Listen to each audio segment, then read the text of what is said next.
A Cup of Gratitude with Amanda Schaefer. Hi, I'm your host, and I'm so glad you stopped by. This podcast is really for anyone, anywhere, anytime. And it's about taking a moment to slow down and look around and actually see all of the good things that are there. There's no question that asks, is your cup half empty or half full? But I think a better question is, what's in your cup? I mean, a drop of gratitude will benefit your life unimaginably more than a full cup of anything else. So let's settle in and take a look at how we can shift our focus and embrace the joy and the wonder of the life that we have. And once you start, you won't be able to stop seeing the good. And just like me, you won't be able to stop talking about it. And somehow that creates even more. Even in the midst of difficulty, even when it's really hard, learn how to drink from a cup of gratitude. Welcome. Today we are talking to Natalie Hixson. She is a wife and a mother. She's an auntie.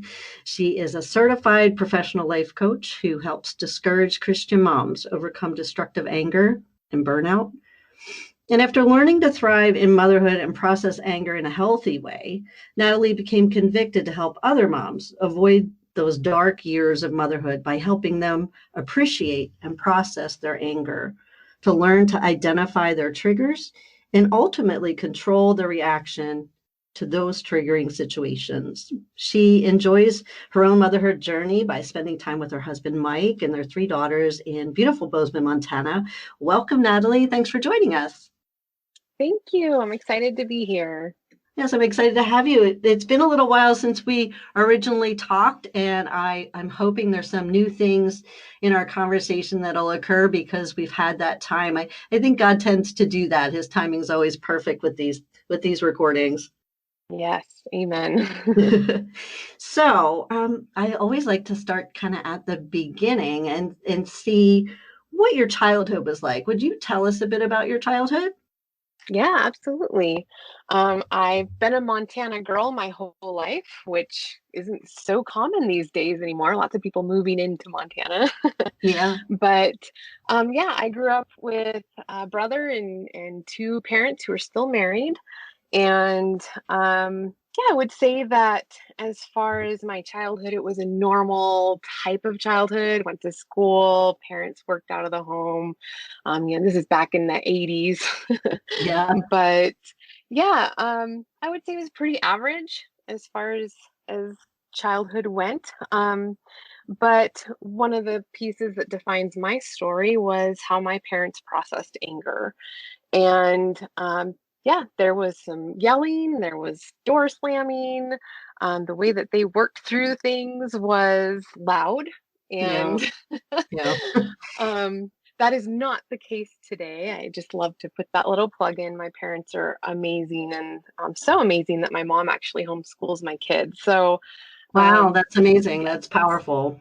absolutely. God has definitely grown in their marriage as well. So, yeah, it was um, you know, fairly intense when things were upset and stressful in the house. And that's kind of where I learned how to process my anger in the beginning.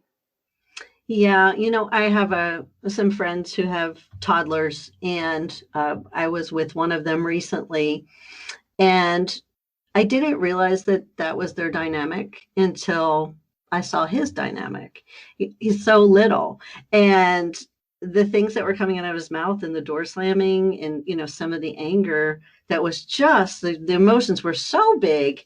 And, Mhm. when we're little, I heard it say, someone had given an example that if you had a glass of water, a big 8-ounce glass of water, and then you had like a little tiny, maybe a shot glass size of water, and you took one drop of colored dye and dropped them in each, you wouldn't even see it in the big glass, but in the little glass, it changed the look completely. And Mm. that the experiences we have when we're little, they really affect us greatly like that.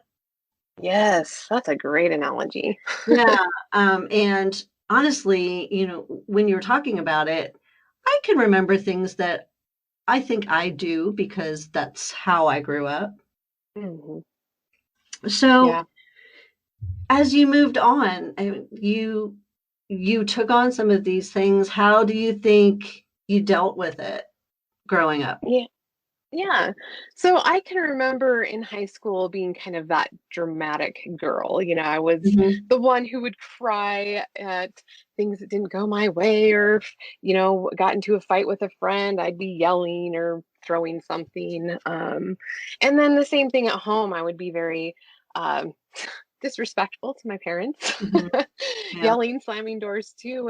And again, I just didn't really know any other way. That's kind of what I was watching in my home environment. And I can recall one time too, my mom saying, sometimes you just have to yell to vent, and it's okay to vent.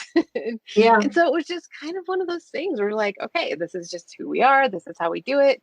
Yeah. And being a teenager, kind of living within your own mind in those moments, you don't really think about anybody else's experiences in that. You just kind of think, this is how I am and this is how it is. That, So I would that's say, true. I mean, you make a really good point. We don't really know what's going on in other people's lives or houses. We think everyone's like us when we're yeah, younger. Yeah. yep. And also insecure, right? That everybody else is looking at us like, Hmm. but everybody's worrying about themselves. Oh, yeah. So, um, I did end up meeting my now husband when we started dating when we were 16. Hmm. And there was some differences in our communication. I was a bit more controlling in our relationship, and he was more quiet. Hmm. But, and there was definitely some of those moments that were challenging for both of us, but didn't really think too much of it as far as what it would be like when we're married, right? Well, yeah, And certainly when you meet somebody that young, I'm sure yes. you both changed a lot. Oh my goodness, absolutely.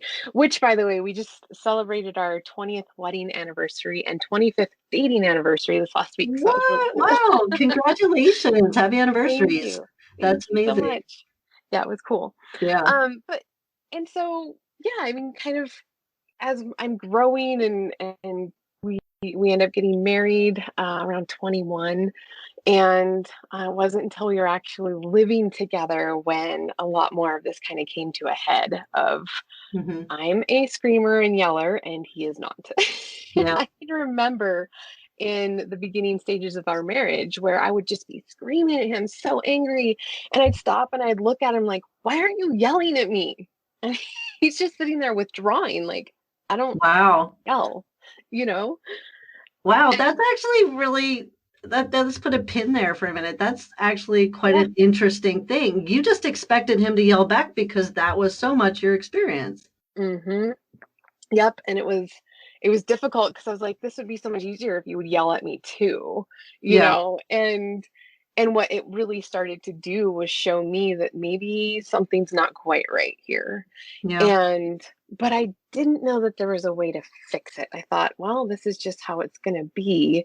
And it was frustrating, but again, I didn't know there was any other way. Yeah, I think, we all at some point think this is just who I am, and we believe that lie. I think Hmm. our faith really helps us in pivoting to our identity being in Christ and being God's child instead of our identity being all the different things that we've convinced ourselves or have been written over us when we're younger.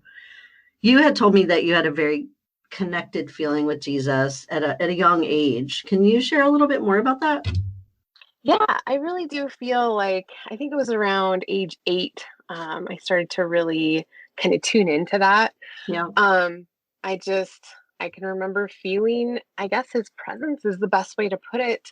I would do some of the silly little things like, God, if you're real, let the wind blow right now. And it was not windy at all, Yeah. Yeah. I can't remember what the outcome of that was or not, but Yeah. I remember questioning and thinking, who is this God? And as I continued to grow and went through different experiences, I can remember specifically at a funeral of one of my aunts and uncle. Um, I had this piece, and it was, a lot of people were upset. Obviously, it was a very tragic death of these two and early. But somebody came up and asked me and asked, "How are you doing?" And I Mhm. said, "I'm good." And I'm not mad at God either. I know that Jesus is in control, and I'm I trust him, or it was something to that effect. Wow. I know, right? And it's not Yeah. until like older that I've been reflecting back, going, "Wow, that was a lot of faith in the Lord at that young of an age." And I hope, I look back to that and I hope that that encouraged the adult asking. Yeah, God was just using absolutely. me in that moment, you know? Yeah. That's But beautiful that yeah, you had that kind of faith at that age. I really didn't come to a real faith until it was 20 years ago this May, and I'm 57. So I went to church, but I didn't ever really understand I could have a relationship with Jesus or that I could feel his presence. I never had encountered him the way that I do now. And it's beautiful you did that. You had that when you were younger. yeah. And I think that, you know, wherever you're at with your relationship and when you came to know the Lord, Mhm. um, specifically speaking to me, and then it happened at young age, I see the relationship totally changing with him over the years. Just kind of like if you've been married a long time, you know that the relationship goes through different stages, and Yes.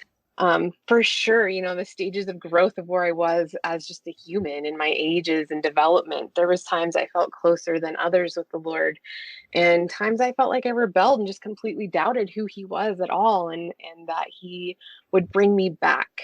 And Mm, every time he brought me back. yeah. And today I would say that that relationship is, it's just in a beautiful season of surrender. And Yeah. I feel, yeah, I could just sit here and sing. I just love him so much. I hear you. I do too. And it is. I've heard so many people who did experience a relationship with Jesus at a young age that they did go through lots of different stages of their life and oftentimes maybe walk away or rebel, but that because they had it, they were able to kind of realize that that's what they were missing at some point, and that definitely they felt him calling them back. And I think that it was because they recognized his voice a little bit more than maybe someone like me who had never really heard it until later in life. Mm, yes. And I'm definitely one of those who I'm really good at remembering the idea of what the Bible verse says, but I'm not the best at telling you exactly what it says exactly. Yeah. But I know that the word speaks to, once we're his, we're always his. Mhm. And we may have these seasons where it feels like things go dark, but it's not because he's walked away, but because there's those moments I really truly believe that we have to walk through to learn how to trust and surrender to him, and that he's not going to let us go. We're his, we're always his. Absolutely. And it's just like, yeah, just that beautiful. I've learned so much and grown in those moments the most. Yeah, I believe that a lot of the seeds were planted. I did have church around me and religion and people talking about all of the things of the kingdom. I just didn't really understand it. And then one day it all came to life. So I think it came to life more quickly because I had some experience with it, but I often long to have had that closeness when I was younger. But honestly, we say things like that. And then I realize all the people that I connect with and are able to reach is because I've been broken or gone through trauma that's similar to Mm, theirs. And therefore, I wouldn't want to change anything about how I ended up coming to Christ. yes. It was a Yeah. very, very Damascus Road experience. And there are some people in my life who there is no way they can deny before and after. I was an anxious, quiet, timid, uncertain, unsure of myself little girl kind of person all of my life. And then in Jesus, wow, you can't get me to stop talking. I am so confident and so outgoing and gregarious. And that is Christ in me. I'm Amen. constantly sharing the gospel, constantly loving on people, constantly talking about the kingdom and finding new ways to reach people who maybe don't know Jesus or go to church or read the Bible. And it's just amazing to see the difference of how he takes us from point A and turns us into this new creature. And that's what I see with you. I mean, you had this opportunity to grow into someone who now has a healthy attitude and a healthy lifestyle around anger instead of it controlling you, Hmm. which Yeah. is beautiful. So you help women who are struggling with anger. Can you tell us your experiences with it? What was it like struggling with anger? What was it like for your personality? What did it feel like? Yeah. So, I pick back up a little bit where I left off with our newlywed experience and recognizing there was a difference there. I didn't know how to deal with it. Mhm. If we fast forward to us having our first daughter, which was almost 18 years ago now, Wow. and around the age of 2, I can recall having 2-year-old tantrums with my 2-year-old. Both of us on the floor screaming, kicking. I'm screaming at her, belittling her. I'm Mhm. squeezing her too tightly, leaving little bruises or handprints on her butt. Very intense mom to be Wow. around and scary Yeah. and abusive, really. And so it was very frustrating. It was hard to um, again believe that there was no way to fix me. I just thought this is the way it was going to be. I didn't know how to deal with it. And so since I couldn't deal with it, I started to put the blame onto her. If she would just listen to me, then I wouldn't get so upset. And then here's my husband who's just feeling helpless because of, Yeah. he would try to step in, of course, to protect her. And then I would just get even more upset. And so it was a very scary and frustrating situation that we lived out not knowing how to deal with. And Wow. we fast forward again a couple more years and we bring her sister home. And I can recall kind of a big moment where at this point, Enya, my oldest, is throwing these epic tantrums, Mhm. just very, very loud. And um, I remember nursing Sky, our baby, and the door was shut. I was in the nursery, and Enya's down the hall in her bedroom, and my husband's trying to put her to bed, and Enya's throwing one of these tantrums, and I'm just sitting there nursing, getting more and more upset to Mm. the point where I finally just screamed at the top of my lungs for Enya to just shut up. And the minute I did that, Sky, she stops nursing. She looks up at me, and she's just an infant at this point, right? She's maybe a month or two old at this point. She stops nursing. She looks up at me with this horrific face and just starts wailing. And I'm looking at her going, I did that. Like, that was what that's the reaction she's getting from me. This is not okay. This has to change. And yet within that, I'm thinking, Enya needs help. And Wow. so, yeah, right. Wow. Yeah. Oh my I gosh. can even recall telling my husband, maybe we need to send her to a boot camp or something. Like, and she was like, I don't know, must have been 3.5 around this point or 4. And I was just beside myself, like, I don't know how to deal with Enya. And so we ended up asking a gal that we worked with for couples therapy. She suggested us going to this psychoanalysis. Mhm. So we took Enya there, and Enya, like, the gal observed Enya, and then she had us meet with her again without Enya. And she's like, so Enya's a perfectly normal child for her age and development. I was Yeah. like, kind of chuckled. I'm like, well, yeah, of course she is in front of you. Like, why would she act out in front of you? You're not home to see her. And she looked at me and she's like, I understand that, but Natalie, you're the one who needs to be in here. And I just am so grateful the Lord had that lady say that to me. It was difficult to hear and it was shocking, but at the same time, deep down, Yeah. I I was going to was, say, what was your actual yeah, deep down, I was so reaction? grateful that somebody was finally telling me there was help and I Yeah. could work through this. Yeah. I can't even imagine the scenario of the story you had just told us before, what that was like for your husband, what that was like for your kids. And the fact that you were seeing everything through this lens that just wasn't the reality. Yeah. Yeah, Yeah. I can remember he's like, it was so relieving for someone to to be saying this to you because he couldn't say it to me. There was nothing he could do. Yeah. What do you think your self-esteem was like during those years when you were dealing with so much anger?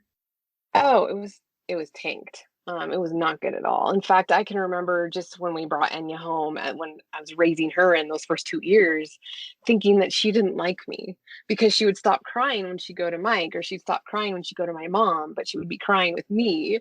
And Yeah. so I'm thinking this infant doesn't even like me. I mean, that's pretty low to be thinking that your own baby who's designed to rely on you and be nurtured by you is not loving you. Wow. Why do you think you thought she didn't like you? Um, Really, it wasn't really her. It's nothing she was doing. It was just what was going on inside of me. My self-esteem wasn't that great. Wow. I didn't feel good about myself. And I think that a huge part of that is just the fact that I had no idea how to process any thoughts or emotions, you know, in a When you healthy way. when you were growing up, because you grew up in a family that expressed a lot of anger, do you think you knew what healthy boundaries were? I don't think so. No, I don't think that my parents at that time didn't know how to process. Yeah. It's just kind of like explode, dismiss, move on. And occasionally, if my dad or mom would get really upset, they would come back and apologize and make things, try to reconnect. But it was never something like really deep, and something I'll talk about a little bit later about how I suggest recovering with kids in a healthy way. Mhm. Um, it just kind of was dismissed. So it's like you have these big emotions, you Yeah. kind of feel like there's something wrong with you for having these big emotions. You don't know how to deal with them or process them, and so it just kind of makes you feel like there's something wrong with you. Yeah. Well, I'm sorry that that was your experience. You But know, it's okay. I don't regret it because I'm so blessed. I mean, to see my parents grow in the way that they have, mhm. and to be able to use this, to help other moms and relate. Yeah. It's awesome. It really is. Yeah. Well, those who follow the podcast know that uh, a year ago, year and a half now, I picked up from my home that I owned and moved with my son over to my parents' home because we were feeling prompted by God to do so. And they're 87 and 91. They had built an addition on their home, but they have an old 1600s farm home, so it's not really the safest place for older folks. So they had built this addition on so that they could stay there. That was their desire. And even though they were doing very well, I felt God was prompting us to go ahead and help them and move there. So we prayed about it. They prayed about it. We started the process, and then the pandemic came. Mm, And trying to care for your older parents, even when we're all Christians and we all love each other and we're all, I think, pretty good people, but having to reconnect with all of my old stuff when I moved back in and then become the caregiver of my parents was really, really difficult. So I can't imagine that our feelings, they're really kind of the indicator of how the rest of the day is going to go. And some feelings we can change. I just read recently that you can smile, and even if it's not a real smile, it releases endorphins and chemicals within your brain, and it hmm does things in your body. So I've had to learn some of the things like that to remain kind and generous and to be gracious and to be gentle in times where I might want to be really angry because I was put in a situation that is just really difficult. And honestly, it's a beautiful blessing, but there are times where I really have to catch myself and I really have to think in a different way. And thank goodness for the fruit of the spirit, and thank goodness for the word of God, and thank goodness for prayer and worship Amen. and everything else. So all of that to say, like, I had all of that to go to. At the time when you were really struggling, were you in a position where you had all of that to go to? Were you going to church? Were you spending time with Jesus? Were you spending time in the Word? I would say no, I wasn't as connected with him in those moments. Mhm. It wasn't until a little bit later when my kids are a little older, Mhm. um, after therapy actually, that I really started to dig more into the word and got on. I guess I like to think of it as a trail of breadcrumbs that the Lord has left me, like, here, Yeah. you want to go here, and then you want to go here, and then you want to go here. I'm going to teach you all this stuff, and you're going to be fed. Yeah. And so, yeah, I would say it was a little later, sometime after therapy, where I started to really, really find that deep connection with the Lord. Yeah. You described your anger as rage. I mean, that's a pretty big word. And you said you had been abusive, physically violent, throwing things. Like, what did that feel like? Did that make you afraid at all? Oh, yeah. I mean, I can remember in those early stages, I actually lived next door to my parents at that time when Enya was those few years when Enya and Sky, my second one, when they were both home, I can remember calling my mom and saying, "Mom, I'm so angry right now. You need to come protect Enya. Like, this isn't going to turn out well." Wow. And that was, I would just say, the prompting of the Holy Spirit protecting my kids from me and me from my kids. Um, so there was definitely moments where it was just unbearable and scary, and I just didn't know what to do with myself. And I would lock myself in a closet and just stay away. Like, Wow. it's much safer for me here than to be with you. And it was interesting is I can remember, hearing about some of those. I can't even remember the gal's name, but remembering some of those stories of the moms who would like get mad and kill their kids or something, and recognize that, wow, I completely understand why they would get to that point and how that could happen. And it's sad. And Yeah. I just praise God that He kept me from getting to that place, that He had protection around my children.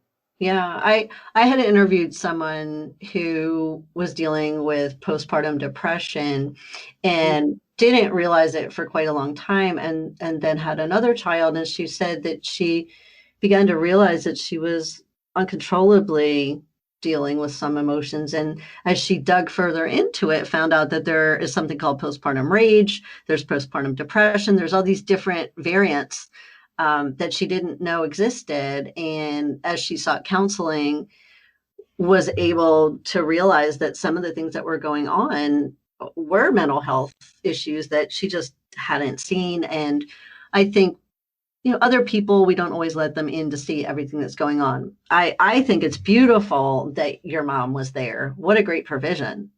Right. You Yes.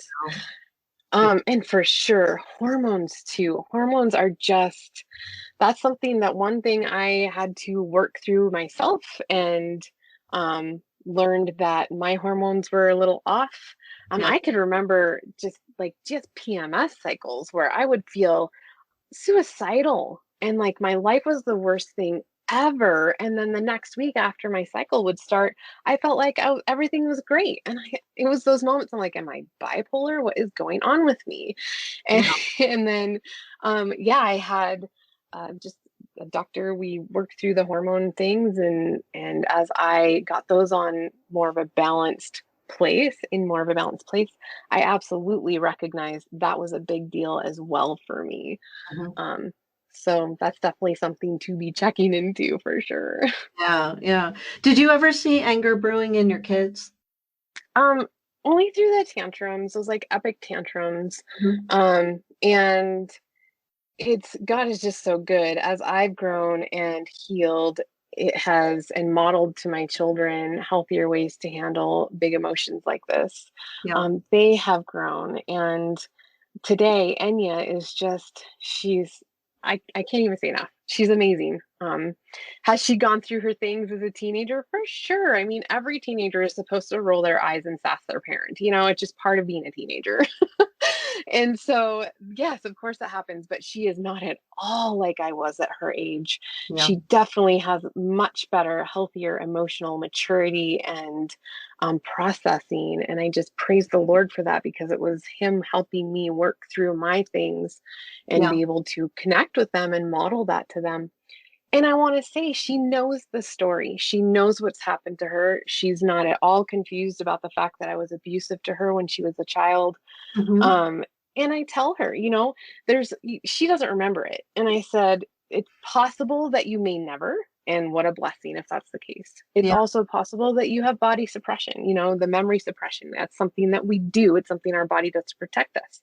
Yeah. So in the event that you're ever processing through something, ever in therapy, ever in anything like that, and something comes up for you, absolutely come and talk to me. I want to make things right or talk through it with you if you have questions. So just letting her know that I'm here to support her and take responsibility for the things that I did that could have hurt her. I Mm-hmm. think that's also really helped our relationship and helped her in her emotional processing as well. Oh, 100%. That's powerful. That's powerful. And the fact that you've given her that opportunity. But the thing was ringing in my head when I asked originally about if your kids had ever acted out in anger is there's a scripture in Ephesians 6. Not sure exactly what the verse is, but it's in Ephesians 6, and it says the fathers do not provoke your children to anger. And I think it's something that does continue on down through generations, and the fact that you're breaking that cycle, that's what you grew up with, and that's how you were with the kids when they were little, but you're breaking the cycle. You're showing them a healthier way. You're turning a curse into a blessing, and I just think that's an amazing thing. Thank you. Yeah, it's generational work. It's amazing. Absolutely, absolutely, and the fact that your parents have grown as well. Mm, you know yes. My parents have really just turned a corner since we've moved in here and learned to do some things some new ways in that 87 and 91. That's amazing. So it gives me hope that I can keep doing new things as I get older too. Yes, amen. God Yeah. is so able to restore and renew, and yes, it's Yeah, amazing. absolutely. So when did you realize you had told me this story about taking your daughter because you had thought she needed therapy? Is that when you realized that you needed therapy? When that doctor said, hey, you need to go somewhere, you need to see someone? So it was her. I went through 4 years of psychoanalysis with her, Okay. and after I left that, it had been a great experience. I learned a lot about me. I learned a lot about my family. A lot of just I can't even pinpoint all the things that helped me. It was kind of the catalyst though that got things rolling for me. Hmm. And so after I left there, the challenge for me was I was still yelling at my kids. I was still getting angry. Mm. And so I think part of the therapy was helping me learn, it was just kind of that first step in learning how to process. Yeah. If someone can listen, I can process these emotions. So I think that was a big piece there. As I continued forward, it really happened through my journey of trying to start an online business. I wanted to be a work at home mom. Yeah. And so just trying different businesses, doing a lot of personal development and businesses failing. And that taught me, more personal growth and dealing with failure. And then I ended up the Lord led me into life coaching. And so I did life coaching from the Christian Coach Institute back in 2000, well, like 2015, I think. I Hmm. got my certification in 2016. And that was a huge learning experience. I learned how to listen. I learned how to what processing looked like from a Christian perspective too. And then they encouraged us to spend daily time in the Word, which really got me in that good habit of spending time with the Lord and just surrendering more to Him. And then you're being coached and you're coaching people. So it's just a lot of processing work. Hmm. And so that really helped encourage me in my journey. And it's interesting. It was just like a year or so ago. I was cleaning out something in my office and I found a journal from back in those days. And I noticed that it's something we're going to talk about. But I noticed I started reading through some of these pages and I'm like, oh my goodness, this is what I use for my clients called the trigger tracker. And Yeah. I hadn't really realized that. I mean, I had made that trigger tracker, but I had no idea that um, it had come from all this processing. And as I was Hmm. reading these things, I'm like, oh, these are the things that I ask my clients today. And it's just something that the Lord really ingrained in my heart as I was processing and journaling and Yeah. spending time with Him. in those years. I think it's awesome that when you went in coaching school that you learned not only how to listen better, but that they required you to be in the Word daily. I mean, that had to have really been a good start. But what I'm also hearing is community, community, community. And Right. I feel like, iron sharpens iron. And I feel like being around more people, when we listen to your story from a bird's eye view, you weren't around tons of people. We hear, insular things that the anger was happening within family units, right? Mm-hmm. Yep. So as I'm listening to you now, and didn't even occur to me when we were talking in our pre-recording conversation, but as I'm listening now, I'm hearing like God gave you some basic things in the 4 years of the psychotherapy, but then he put you into this place where you were being rubbed this way and that community. You were pouring out into others. Other people were pouring out into you. You were receiving more of what he had for you and having community with him as well. And it's just amazing. I think it's almost like, if somebody were taking a piece of wood and they were going to do a nice little carving with a knife. And, the first 4 years was just getting the basic shape. And then this community brought to life the portrait. That's beautiful. I love Yeah. it. Like Absolutely true. that's what I'm hearing. And it is beautiful. I mean, that God did it in such a way. And if he started right away with too much back and forth with community, I don't know if he didn't have the foundation, if you would have been Mhm. prepared for it. But I also am seeing him expanding your territory, taking you from these more insular times where your big feelings then affected people maybe even more, and expanding your territory that you have a little more open space to deal with processing everything. So that's just gorgeous. I love it. Yeah, that is amazing. I love it too. So tell us a bit about learning to be a coach and about the trigger tracker and the people that you help. Yeah. So I didn't think I would be coaching through anger, that's for sure. When I went into life coaching school, I thought I was just going to help moms like kind of organize their life, right? Help clear the overwhelm. And but things weren't really taking off after I left coaching school. I wasn't really able to get much of a clientele and I was kind of frustrated. And I was part of a group of women, just kind of a little business mastermind, Christian. We would pray together and talk every week. And we went and met one weekend, which was really fun. And one of those nights, one of the gals and I stayed up late talking, and Mm-hmm. we ended up talking about our motherhood journeys and how we had both worked through this anger in our lives and how we learned to process a little better. And she's like, "Girl, you need to get on my podcast and talk about this stuff." I'm like, Mm-hmm. "Wait, what?" And so I'm like, "Okay." So she had me on, and it was at that point that after that podcast, moms started calling or Yeah. reaching out. How do you do? I need to do this too. I need you. And so slowly over time, I started to create more of a program and understanding on how to help them, just as a business structure goes, Mm-hmm. learning how to help them. And then it came down to this place where I've created a program to take them through and help them understand, what we need to, first of all, learn how to work through anger in the moment. Let's Mm-hmm. first figure out how to process that. And we go to the basics. I mean, we even go down to what are emotions and which ones are they and how do we Right. process them. And then we learn about mindset and what it means to, when we have a belief, um, we will prove that belief. So if we think that we're ugly every time we pass a mirror, we're going to find all the reasons why we're ugly. If we think we're beautiful, we're going to pass a mirror and think, oh, there's all the reasons why I'm beautiful. And that's just a simplistic way to look at Well, it. yeah, But you create a neural network. You keep saying the same yep. thing over and over again. My daughter is a Yeah. psychotherapist, so I know some Okay. of So these. you get So, it.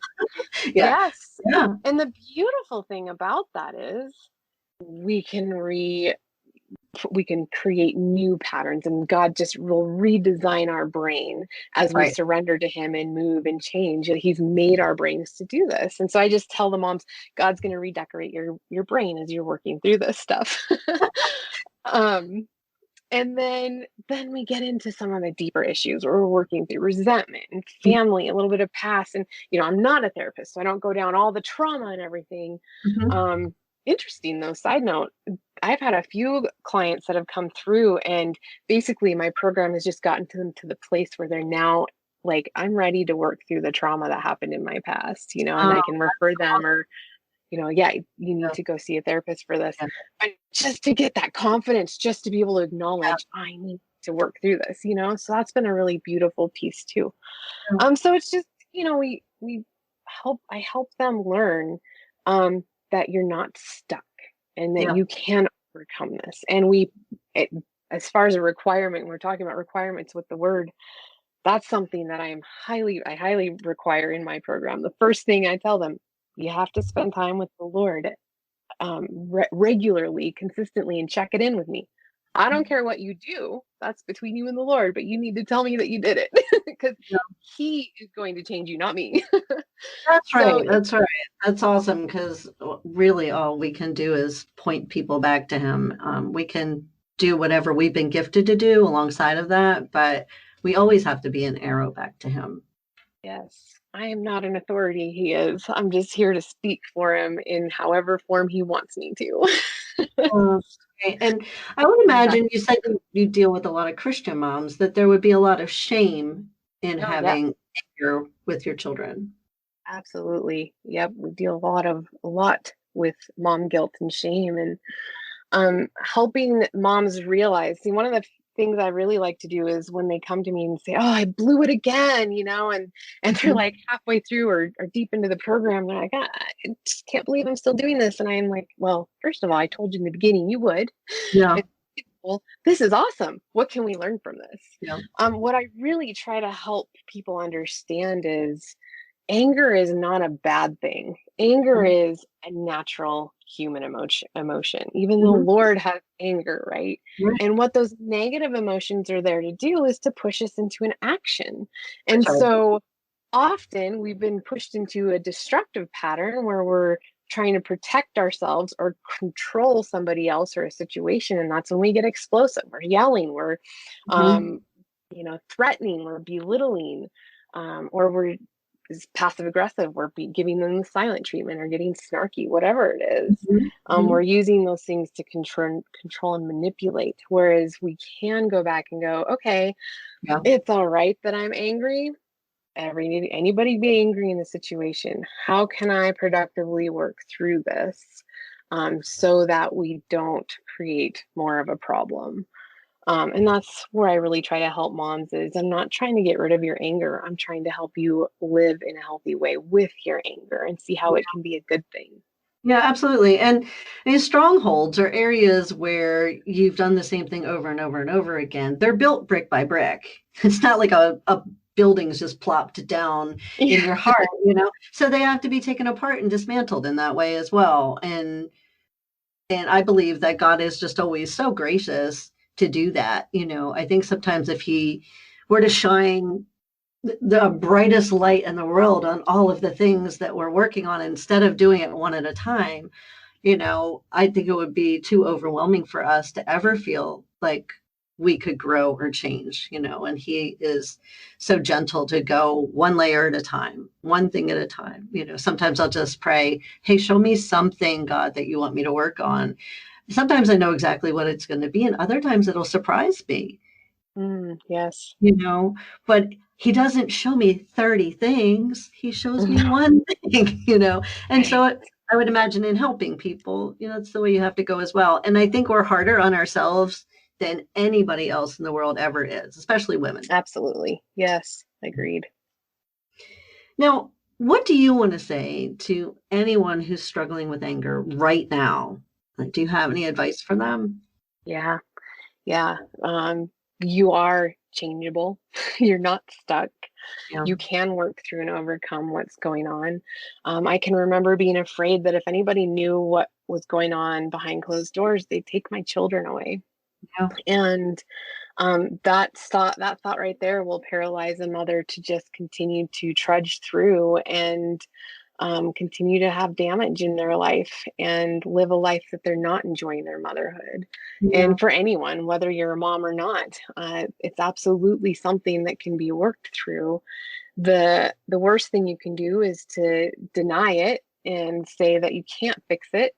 Mhm. Um, but if you know that this is a struggle for you, then reach out to somebody, whether it's me or a counselor, a therapist, or your pastor, or a really good friend. Somebody, connect with someone who you trust and know can, if anything, at least tell you that you're not alone and they'll support you through your journey.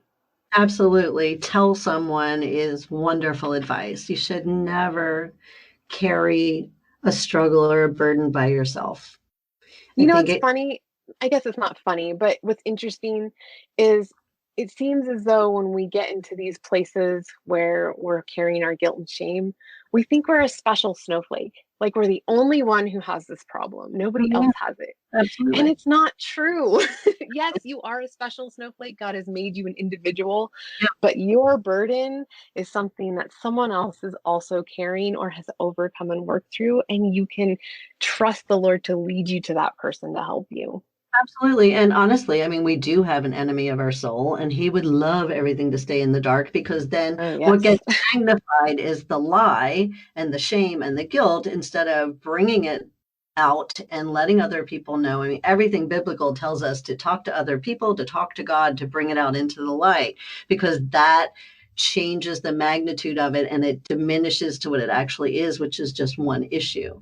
We magnify it in the dark. And I think that people have made it really difficult as well, even Christians, to feel like you can trust somebody if you want to talk about it. Because the world we live in right now, you look at Instagram, you look at Facebook and other social media, everyone's perfect. Everyone's taken 300 pictures to get that one shot. They've put all the different filters on it and they've pushed everything off the table to make the beautiful plate of food, um, Mm-hmm. so wonderful. And nobody's really being vulnerable or honest with each other. And it's becoming it's coming around to becoming a new thing to do it again. I think Brene Brown started again with being brave and being vulnerable and sharing, but it's always been the way to go. And it's always been what we were supposed to do. We're not supposed to carry burdens alone. Yes, so true. And it's biblical to be in community, but also Jesus says that he's going to carry it with us, that he's going to make our burden light. He is going to go along with us through everything. And I think sometimes we can even convince ourselves, even Jesus couldn't look at me right now with whatever I'm doing. Yeah, and that's a tough place to be. And he came to save us, not shame us. Exactly. And I think, our own inner dialogue can be our worst enemy. Yes, Well, I think it's absolutely. wonderful that you are helping others. If you could go, this is my favorite question. If anybody listens to the podcast, I'd love the answers. They're always so good. If you could go back and give your younger self any advice, what would it be? Hmm. I would say that it's okay. It's okay to be angry. It's okay to have these big emotions, and there's nothing weird or wrong or terrible about you. Um, it's life is going to be full of challenges, and those challenges are going to define, if you trust and surrender to the Lord, those challenges are going to define who you will become in Him. And not even just become in Him, but who He's made you to be, that whole diamond in the rough. Yeah. So just to be okay with, um, it's okay to have emotion, and it's okay to experience them, Yeah. and that you are not stuck. You'll always have the ability to change if you're alive and breathing. And if you're not and you trust the Lord, then man, you're blessed. You're just already changed. Well, that's awesome advice. And emotions were originally created for us to experience God's presence and to worship Yeah, Him. And we have to remember that they fell when creation fell. yeah, And so for them to be fine-tuned and in line with the way that they need to be, we also have to be in Christ.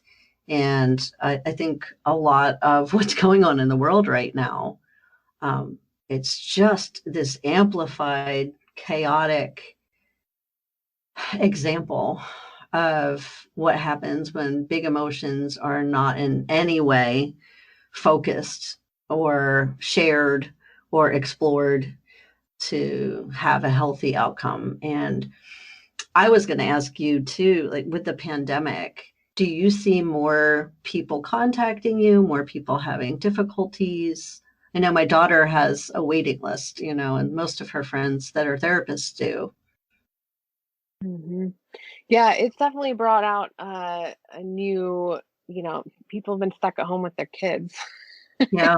Yeah. So it's kind of one of those, it's brought things to a head for them, like, Yeah. I just don't know, and it's like they're finding some relief that their kids are going back to school, after and after the summer break, they'll be back in school, hopefully most of them. But it definitely, I just talked to mom recently and she said, I know that, things are getting better and because things are more open, but I don't like who I was, and I don't wanna continue to be that even with the kids in school, Yeah. so it's been kind of an interesting, um, just an interesting thing to see moms work through and process for sure. Yeah. It certainly has never happened in our lifetime. Yes. Very different season. Well, I am going to put some information, everyone, in the show notes so that you can reach out to Natalie if you want to, and you can go to her website and take a look at all the great things that she's been doing. And Natalie, I want to just thank you so much for taking the time to spend with me and with our listeners and to share your story. Well, thank you so much. I'm honored to be here, and I appreciate you allowing me to share. Oh, I just was very encouraged, and I know that they are as well. And it takes a very special person to be able to talk about some of the things that we go through like that, and to have had something that you dealt with that a lot of people would maybe have gotten stuck in shame, and to have it be redeemed and renewed and now being used to help others. I mean, that's just a beautiful thing. Amen. Thank you. Well, I hope you have a great day. You too. Hey, so I just want to thank you so much for spending your time with me. And I want to challenge you to go out today and to just take notice and to stop and really look around and find at least one good thing, one thing to be thankful for.